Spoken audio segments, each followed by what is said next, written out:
যার জন্য আমি লড়াই করব তাকে যদি পাশে না পাই, তাকে যদি সাথে না পাই, লড়াই করার অর্থ কি, মানে কি? আমার দাদু দাদিদেরকে বলতে শুনেছিলাম যে এমন একটা সময় আসবে যে সময়ে অপথে পথ হবে, অঘাটে ঘাট হবে, মূর্খরা তারা রাজত্ব করবে, তারা বিচার করবে, আর শিক্ষিতরা তা মাথা পেতে নেবে।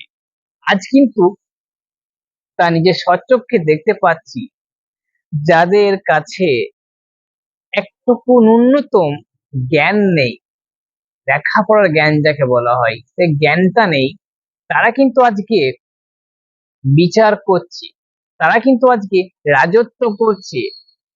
আর যারা শিক্ষিত তারা মুখ বন্ধ করে সবকিছু দেখছে, তাদের কাছে ক্ষমতা আছে, কিন্তু তারা ভয় পাচ্ছে। কেন জানো? তারা ভয় পায় এই কারণে যে আমি যাদের জন্য লড়াই করব তারা কিন্তু আমার পেছনে থাকবে না। আমি যখনই বিপদে পড়ব তখনই আমি মানুষটা একা ছাড়া আর এই পিছনে কাউকে দেখতে পাবো না। আমার মনে হয় এটাই, এই কারণে শিক্ষিতরা অনেকটা ভয় পায় কথা বলতে। কারণ যার জন্য আমি লড়াই করব তাকে যদি পাশে না পাই, তাকে যদি সাথে না পাই, লড়াই করার অর্থ কি, মানে কি? তোমার কি মনে হয়?